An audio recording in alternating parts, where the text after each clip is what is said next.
ഇസ്ലാമിക ഉമ്മത്തിന്റെ നാശത്തിന് കാരണം നമ്മുടെ സംസ്കാരം നശിപ്പിച്ചതാ. ആ സാംസ്കാരിക നാശത്തിലേക്ക് ഒരിക്കലും നമ്മൾ പോകാൻ പാടില്ല.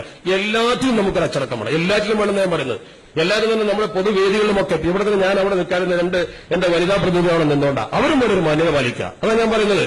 നമ്മളെ സംബന്ധിച്ചത് അതൊക്കെ ഒരു മാന്യം, എല്ലാറ്റിലും ഒരു മാന്യത പാലിക്കണം. ഞാൻ പറയുമ്പോൾ നിങ്ങൾ തെറ്റിദ്ധരിക്കരുത്. ഞാൻ സഹോദരിമാരെ തെറ്റിദ്ധരിക്കരുത്. നിങ്ങൾ ഇരിക്കേണ്ടടുത്ത് നിങ്ങൾ ഇരിക്കണം. സ്ത്രീ പുരുഷ സമത്വം എന്ന് പറഞ്ഞാൽ നിങ്ങൾ പുരുഷന്മാരെ പോലെ ആകാൻ ഒരിക്കലും ശ്രമിക്കരുത്. നമുക്കും വേണൊരു ഉറപ്പൊക്കെ എല്ലാ കാര്യത്തിലും. വളരെ കൃത്യം ഞാനത് പറയും. നിങ്ങൾ എന്ത് വിചാരിച്ചാലും ശരി, പറയാതിരിക്കാൻ നിർവാഹമില്ല. നമ്മളെ കാര്യത്തിൽ പറയണം. നിങ്ങളോട് എനിക്കൊരു വിരോധം ഉണ്ടായതുകൊണ്ട് പറഞ്ഞതല്ല. വനിതാ മുസ്ലിം ലീഗ് എന്ന് പറയുന്നത് മുസ്ലിം ലീഗ് കരുത്താണ്. സഹോദരിമാരുടെ കയ്യിലാണ് കാര്യം കിടക്കുന്നത്. പക്ഷെ നിങ്ങളുടെ ഭാഗത്ത് നിന്ന് പ്രവർത്തിക്കുകയും ഇസ്ലാമിക കൾച്ചർ കൊണ്ടുകൊണ്ട് പ്രവർത്തിക്കുകയും ചെയ്യണം. ഇസ്ലാമിക കൾച്ചറിന്റെ അപ്പുറത്തേക്ക് നിങ്ങൾ പോയാൽ അത് നമുക്ക് നാശമേ ഉണ്ടാക്കൂ എന്ന കാര്യം നിങ്ങൾക്കും ബോധം വേണം, ഇരുത്തിയവർക്കും ഇരുത്തുന്നവർക്കും ബോധം വേണം എന്ന് കൃത്യമായി ഞാൻ പറയാൻ ആഗ്രഹിക്കുക. കാരണം പറയാതിരിക്കാൻ നിർവാഹമില്ല.